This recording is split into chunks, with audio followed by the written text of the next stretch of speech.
There is a difference between emptiness and spaciousness, but many people confuse the two because externally they can look almost identical.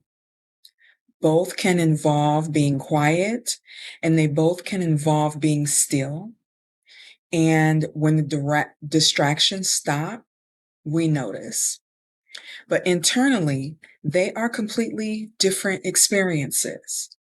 And if you do not learn the difference, you can spend your life organizing your life around escaping emptiness while believing you are pursuing peace.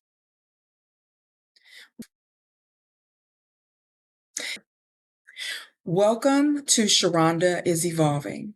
This is my little sanctuary on the internet where I talk about nervous system rest, becoming your most radiant self, and living life on the terms your soul is asking of you. If that sounds like something you are called to be a part of in this stage in your life, come sit with me and we'll grow on this path together. What I want to talk about today is how to actually recognize the difference between emptiness and spaciousness inside your own body, within your nervous system, within your relationships, and your work and spiritual life. This is the distinction that changed the way I understand rest on a whole new level. For a long time, I thought that rest meant just to stop moving, to stop working, to be less productive, to stop efforting all the time. And what I discovered is that stopping does not automatically create peace. Sometimes when we stop, we meet pressure instead. We meet the internal environment we have been avoiding through constant movement. And many people just don't realize that when what they call motivation is sometimes urgency generated by disconnection.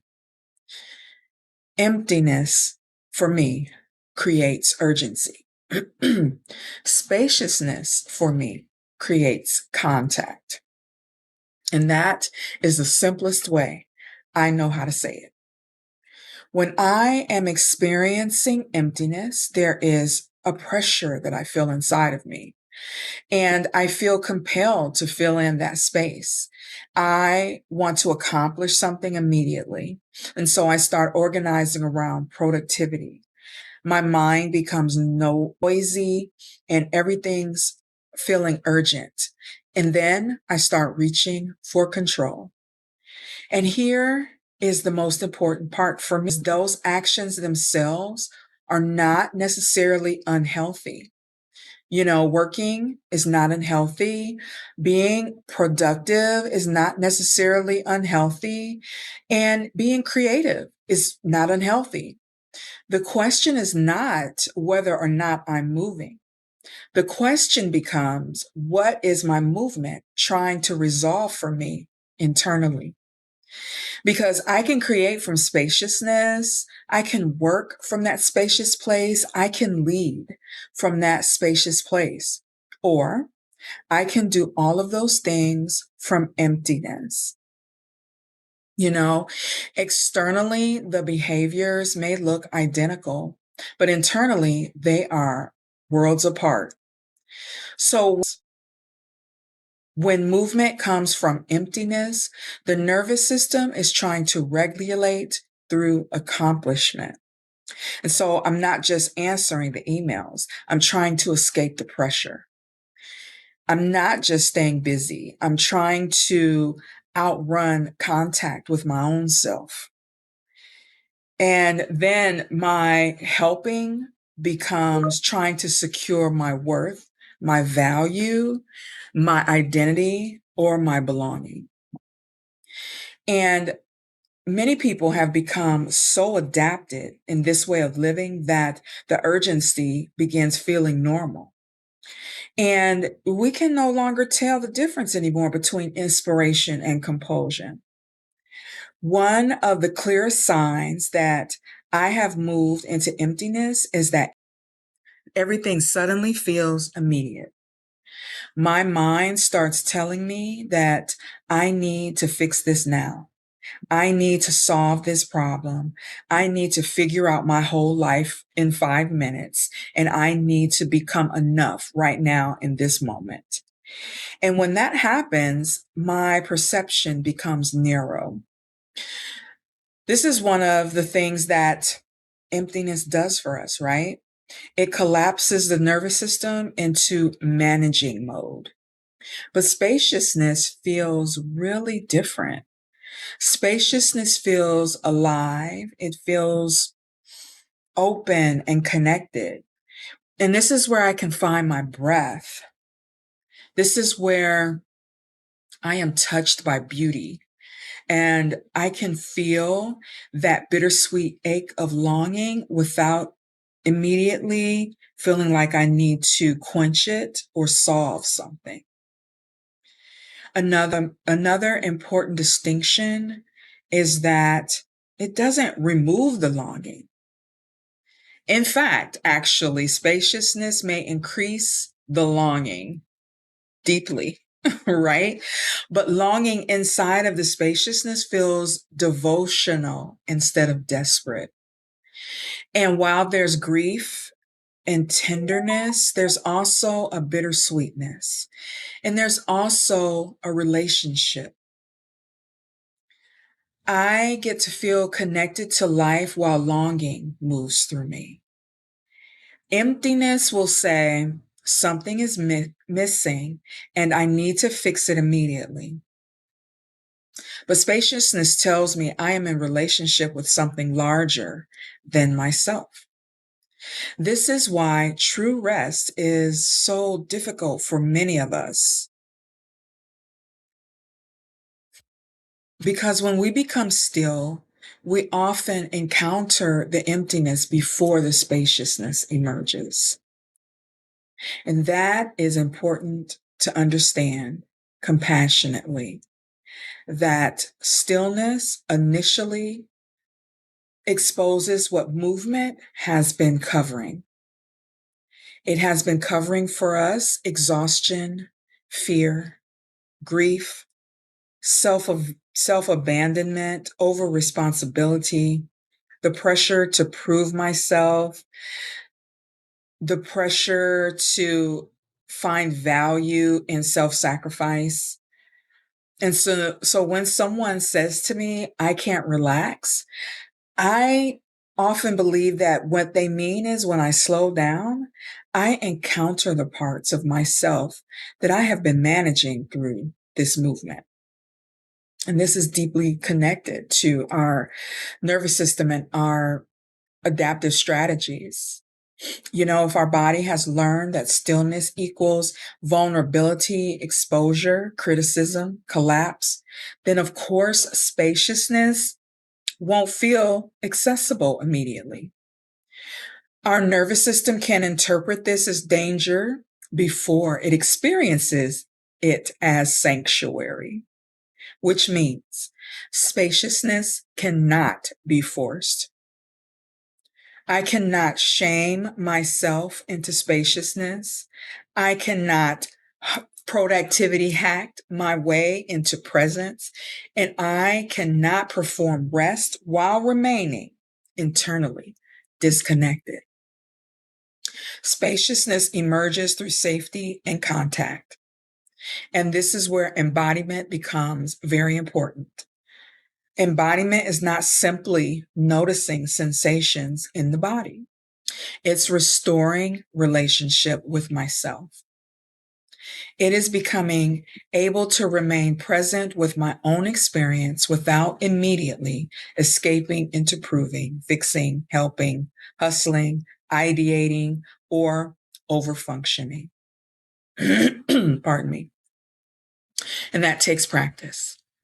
One practice that has helped me enormously is learning to pause when the urgency appears. It doesn't mean that I'll stop all action immediately, and it doesn't ask me to become passive. but it asks me to look at the urgency and with curiosity, find out what is it trying to resolve inside of me. And that question, it changes the perspective. Sometimes the answer is practical and something actually genuinely needs my attention in this moment. But many times the urgency is emotional or relational or spiritual. The nervous system is trying to escape the pressure of disconnection. And so when I can recognize that, when I can slow down enough to reconnect before action, then what I'm doing becomes soul informed instead of compensatory. And this phrase matters deeply to me. It's soul informed action because I do not believe the goal is inactivity. I believe the goal is alignment and coherence. And I can build from that spaciousness. I can be an effective parent, an effective partner. I can create art from this space. I can lead movements from this space. And so the issue is not the movement itself. The issue is abandonment of myself. Am I moving and bringing myself along? Or am I leaving myself in order to perform, in order to achieve, manage things, in order to prove my value and my worth? And that question has been at the center of so much of my suffering. And especially for a lot of us women who have been conditioned into over responsibility. We have learned very early that our worth is attached to our usefulness. And so stillness feels irresponsible and rest becomes threatening. And presence, wow, what does that even mean? Right? The body has become organized around anticipation instead of relationship. And over time, I have lost contact with my own inner knowing. That is why spaciousness matters so much. It restores my access to my discernment. It restores access to my choice. And so when that is present, I can hear myself again and I can lean into what is true. I can make a life affirming choice. I can notice what my body is communicating and I don't have to react. I can begin to respond and experience the beauty that life has to offer to me again. While emptiness narrows, spaciousness widens my perspective. When I am empty, then my life feels compressed around control. But in spaciousness, I am participating with life. And because I am trying to reach my source, or that's really difficult to do when I'm disconnected from myself. And the doorway doesn't have to be an escape from the body. The doorway can actually be a deeper contact with life inside the body, with that which causes my heart to beat and my lungs to fill with air, to come into a deeper relationship with that. And that has been one of the biggest shifts for me. So my view is no longer that rest is about withdrawal from life. I think true rest restores connection within us so that we no longer need to manage life from panic or proving or urgency. And that changes how we move. It changes our work and our relationship. It changes our leadership and creativity. It changes how we view ourselves. because rest comes I am that rather than trying to feel myself from an empty space. And so I find that that's the difference inherently between emptiness and spaciousness. One creates pressure and the other creates room for grace. If any of this has resonated with you, then feel free to listen to my 1-minute shift. That'll be listed below, as well as all the other ways you can connect with me. But in the meantime, I hope you find rest and spaciousness within yourself. And until next time, peace.